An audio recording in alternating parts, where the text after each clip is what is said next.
Baik, di sini saya akan membahas materi mengenai silabus terlebih dahulu. Apa itu silabus? Silabus adalah rencana pembelajaran pada suatu dan atau kelompok mata pelajaran atau tema tertentu yang mencakup standar kompetensi dan kompetensi dasar, kegiatan pembelajaran, materi pokok pembelajaran, penilaian, sumber, dan alokasi waktu belajar.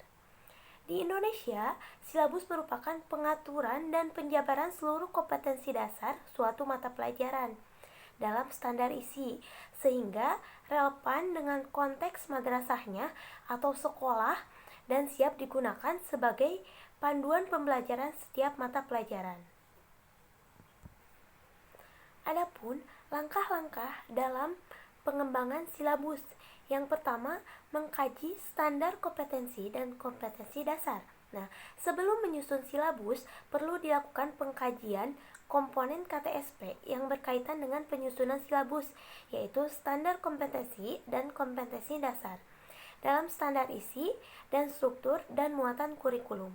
Nah, perlu dianalisis mendalam keseluruhan SK atau KD dalam standar isi untuk memperoleh gambaran keseluruhan standar kompetensi atau kompetensi dasar dan hubungan serta kedalaman suatu standar kompetensi dan kompetensi dasar tersebut dalam suatu mata pelajaran. Nah, setelah melihat hubungan dan kedalamannya, penyusun silabus menentukan pemetaan yang menunjukkan urutan penyajian atau pengelompokan standar kompetensi dan kompetensi dasar, dan juga alokasi waktu yang disediakan untuk standar kompetensi atau kompetensi dasar tertentu. Alokasi waktu ini didistribusikan pada pemetaan berdasarkan pekan efektif yang ada pada dokumen KTSP. Kemudian, langkah yang kedua yaitu mengidentifikasi materi pokok pembelajaran. Nah, materi pembelajaran harus berupa fakta, konsep, prinsip, prosedur, dan nilai-nilai. Materi pembelajaran ditentukan dari kata benda yang terdapat pada kompetensi dasar. Nah, adapun prinsip-prinsip dalam pemilihan materi pokok diantaranya. Yang pertama, ada materi yang cukup memadai, yaitu dalam suatu kedalamannya atau keluasannya untuk memfasilitasi siswa mencapai kompetensi dasar yang telah ditentukan. Kemudian, materi sesuai dengan tingkat perkembangan fisik, intelektual, emosional, sosial, dan spiritual peserta didik. Kemudian, materi harus bermakna dan bermanfaat bagi peserta didik.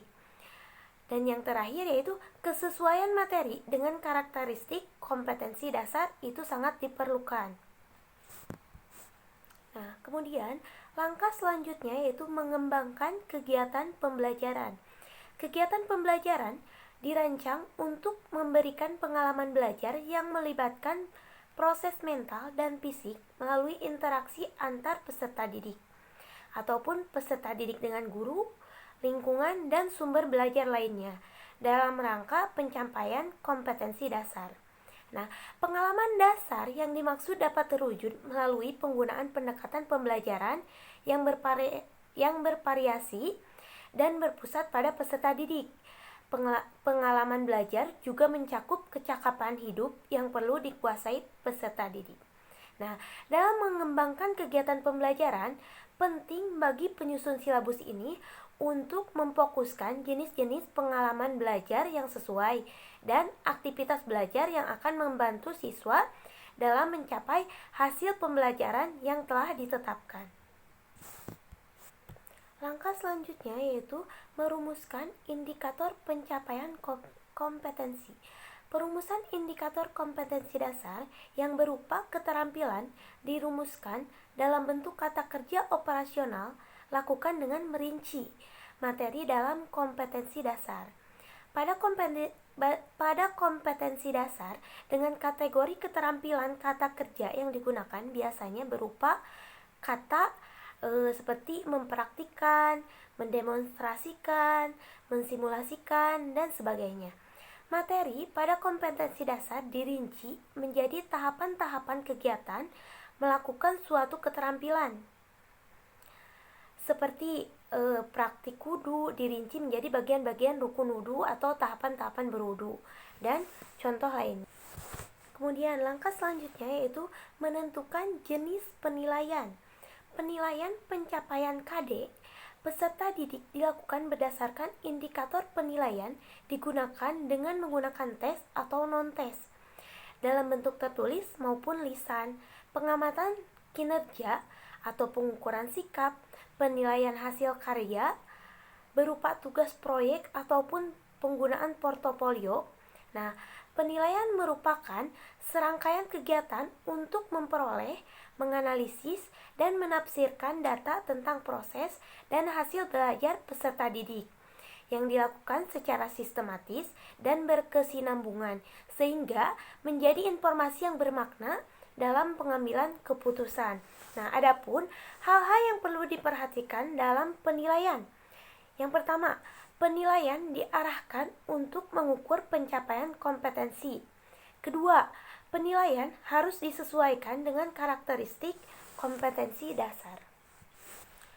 Dan langkah selanjutnya yaitu menentukan alokasi waktu. Penentuan alokasi waktu pada setiap kompetensi dasar didasarkan pada jumlah minggu efektif dan alokasi waktu mata pelajaran per minggu dapat mempertimbangkan jumlah kompetensi dasar, keluasan, kedalaman, tingkat kesulitan, dan tingkat kepentingan